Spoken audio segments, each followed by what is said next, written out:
हमारे साथ हैं पूर्व 10 सुंदरी, जिन्होंने लंबा समय जेल में काटा, लंबे समय तक जो चंबल के बीहड़ में रहीं, और कहाँ से ये कहानी शुरुआत हुई, किस तरह से इनकी जिंदगी की जो पूरी इतिहास है, पूरा जो जो जीवन का सिनेरियो है, वो किस तरह से गुजरा है। आज हम आपको 10 सुंदरी रेणु यादव से मुलाकात करा रहे हैं। रेणु जी, आपका बहुत बहुत स्वागत है पीएस न्यूज के इस मंच पर। और कैसी हैं आप? मैं ठीक हूँ बिल्कुल भैया। रेणु यादव,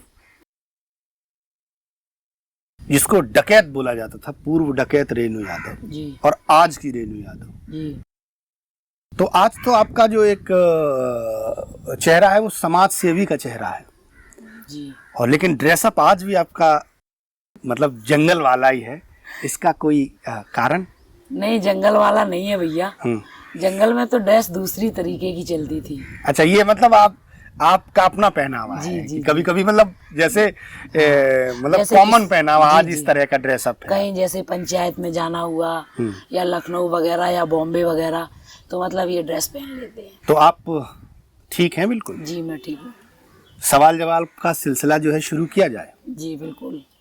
जी, रेणु यादव, कुमारी रेणु यादव, जो एक गांव की बच्ची होती है जिसके नाम के आगे, जैसे हमारे यहाँ जो लड़कियां होती हैं कुमारी फला, कुमारी फला, ये जो कुमारी नाम था और उससे 10 सुंदरी रेणु यादव, इन दोनों के बीच का जो फासला है, हम चाहेंगे कि उस पर हमारी बातचीत हो। कितनी तारीख थी, क्या थी वो घटना, जिस घटना के साथ ही आपका जो परिवार था, घर था, गांव का जीवन था, वो छूट गया? 15 नवंबर तारीख थी 2002 में। 15 नवंबर 2002। जी, यानी आज के ठीक 19 साल पहले। जी। क्या था पूरा वाकया, किस तरह से? स्कूल से वापस घर आ रहे थे, 3 लड़कियां थे हम। तो एक ब्लैक शीशा की गाड़ी आई, उस गाड़ी में 5-6 लड़के थे।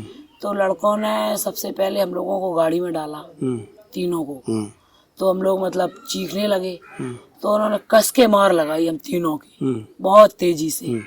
उन लोगों के हाथ पैर तोड़ दिए और मुझे गाड़ी में डाले ही वो लोग बिहड़ की ओर चले गए। जब हमको जंगल की तरफ ले गए तो मतलब वहाँ पे चंदन यादव बोले कि मैं चंदन यादव डकैत। तो हमने भैया मुझे क्यों लाए, मुझे छोड़ दो, अपने घर जाएंगे। उन्होंने राइफल तान दी, बोले चलना हो तो चलो, नहीं तो अभी इतनी गोलियां मारेंगे कि डॉक्टर भी हैरत में पड़ जाएगा। हमने भैया मारो नहीं, हम चल रहे जहाँ बताओ आप। और थोड़ी देर में इतनी पुलिस उन लोगों के पीछे, डकैतों के, 8-10 दिन बराबर लगातार वो चलाते ही रहे। पुलिस मतलब आपके माता पिता ने थाने में रिपोर्ट दर्ज करा दी? हाँ, थाने में रिपोर्ट दर्ज कराई हो, कुछ भी किया हो, मुझे तो कोई जानकारी नहीं। हमें तो वो लोग ले गए, डकैत लोग, तो हम उन्हीं को मतलब जाने। वो बराबर मतलब चलाते ही बने रहे, इतना चलाए भैया हाथ पैर एकदम चलते चलते पैरों में फलका पड़ गए। वो लोगों ने मतलब चंदन ने पीठ पे लाद लिया जब चल नहीं पाए। 8-10 दिन बराबर चलते रहे और फिर इसके बाद में एक जगह रुके। तो मतलब काफी गांव के लोग आए, वे बोले कि अरे भैया बहुत खुशी की बात है, आप मतलब क्या शादी करके लाए हैं, क्या करके लाए? मतलब तो आप तो चंदन तो उम्र में मतलब एक बहुत बड़े होंगे आपसे? बहुत बड़े नहीं थे, होंगे 4-5 साल।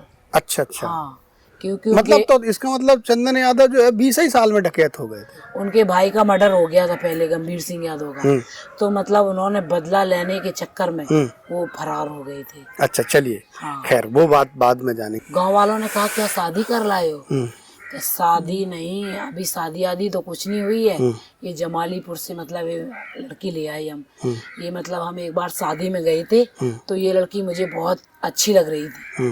तो सबने कहा यार ने ठीक ठाक लड़की ले आते, लंबी चौड़ी ले आते, इतनी हल्की सी उम्र में क्यों इसको ले आई? कही अरे चलो ठीक है, खिलाएंगे पिलाएंगे, वो सब बड़ी हो जाएगी।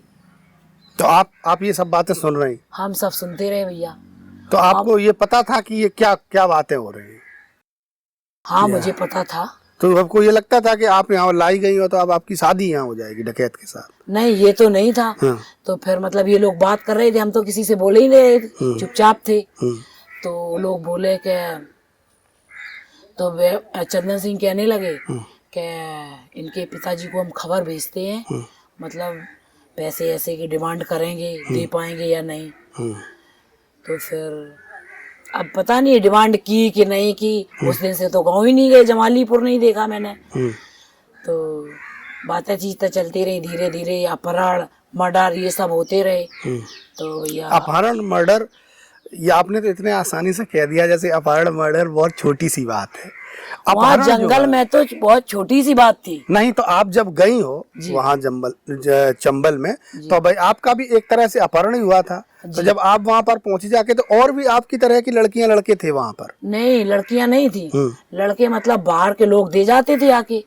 अच्छा, तो जो पकड़ का चंबल का अपहरण का सिस्टम है वो ये है कि कोई किसी बच्चे को कहीं से पकड़ ले और वो चंबल में छोड़ जाता है। जी जी जी, वो तो अपनी एक सौदा बात कर ये लेते यहाँ थे। पर गौरतलब ये है कि जो माता पिता हमारे इस वीडियो को सुन रहे हों वो ये भी ध्यान रखें कि हम अपने बच्चों की सुरक्षा जो है बहुत मजबूत करें, क्योंकि जैसा रेणु जी ने बताया है, रेणु यादव हमको बता रही हैं कि कोई भी जो लोग किडनैपर होते हैं वो घूमते रहते हैं किसी वेश में और किसी बच्चे को पकड़कर किसी गिरोह के पास या किसी ऐसी संस्था के पास जो मतलब इस तरह के सरगना होते हैं वहाँ पहुँचा देते हैं। तो ये यहाँ पर बताना आप सबको ज़रूरी था। तो ठीक है, वहाँ और बहुत सारे बच्चे थे या लोग थे, लड़के थे। जी हाँ, पकड़े जैसे एक दिन में 4 आई, कहीं कोई बच्चे भी आते थे छोटे छोटे। अब 1.5 साल का बच्चा क्या जान सकता है कि हम कहाँ आएंगे। तो वो तो ये 1.5 साल के बच्चे डकैत लोग पकड़ने नहीं जाते थे? नहीं नहीं, डकैत नहीं पकड़ते थे। अच्छा, मतलब कोई गांव जैसे का मतलब दिल्ली में दिल्ली से कोई ले आया, गांव की तरफ किसी से कोई सेटिंग है या कुछ है, वो मतलब जंगल में हम लोगों को दे गया, वो अपने पैसे ले गया गिना के। अच्छा, मतलब पकड़ बेच दी जाती बेच थी। दी जाती थी। तो इसकी कीमत लगभग क्या रहती थी? अब वो मतलब ले आते थे, हम लोग तो देखने नहीं जाते थे। कोई कोई पकड़े तो ऐसी हुई है कि मतलब फ्री में ही छोड़नी पड़ी। वो गियाने लगे, चिल बेचारे कहने लगे मेरी बेटी शादी को है, मालिक मुझे छोड़ दो, तो फ्री में छोड़नी पड़ी। कोई कोई गैंग ऐसे होते थे, जैसे सलीम है मेरे सामने ही, उसकी फिरौती नहीं आई तो तुरंत वहाँ मार दिया। अच्छा, है ना, गैंग आपस में मिल जाते थे वहाँ पे। तो और बच्चे की पकड़ आती थी। अब बच्चे लोग क्या जाने हम कहाँ आ गए। तो मतलब बच्चे साल भर हो गई, 1.5 साल हो गई, 2 साल हो गई, 3 साल भी हो गई। तो वहाँ पे रहते रहते वो तो यही समझेंगे, जरा सा बच्चा क्या समझ सकता है कि हमारी पकड़ हुई है या मतलब हम कौन सी दुनिया में। तो यानी 7-8 दिन आपको वहां पर हो गए। जी, आपको किडनैप हुए। फिर किस तरह से आपकी जिंदगी की जो पीड़ा थी, दर्द था, कैसे और बढ़ना शुरू हुआ? हम तो भैया रोते ही रहते थे। वहाँ ना तो कोई और लड़कियां थी दूसरी। अच्छा, आप एकमात्र आप लड़के? हाँ, ना वहाँ कोई लड़की थी और मतलब माँ बाप भी देखने को नहीं मिलते थे। और घर में सबसे बड़े हम ही थे अपने, मतलब मम्मी पापा के। सबसे छोटे मतलब भाई थे मुझसे छोटे 3। तो वहाँ सबकी याद आना ये सब। और इधर मतलब जो गैंग लीडर थे वो कहते थे कि रोना धोना बंद करो, नहीं तो समझ लो मेरे पास एक ही चारा है। तो हमने कहा एक बार तो मम्मी से मुलाकात करवा दो। वो तो मेरी बात सुनने को तैयार ही नहीं थे। अच्छा जी, फिर आप धीरे धीरे फिर वहीं खाना पीना भी खाने लगी होंगी? क्या करें, मजबूरी में खाते नहीं थे तो डंडा तैयार रखा था, लाठी। तो अगर नहीं खाओगे, खाने का क्या सिस्टम रहता था? खाना मतलब जब गाँव आप वाले गए हो तो मतलब किस तरह से उन्होंने आपको खाने पीने की व्यवस्था की? वो कहीं भी जहाँ रुकते थे? नहीं, गाँव जैसे मतलब यहाँ से जाना हुआ है टाबा, तो सारी रात चलते थे। सुबह पहुंचे जाके, जब पहुंच गए वो तो वहाँ पे मतलब वो लोग लगे होते थे कि एक लड़के को भेज दिया गैंग वाले को, वो गया खबर कर दी, वहाँ से राशन पानी सब्जी सब आ गई तो बस पकड़े। सुबह बिस्किट नमकीन वगैरह ये सब लोग खा लेते थे वे लोग।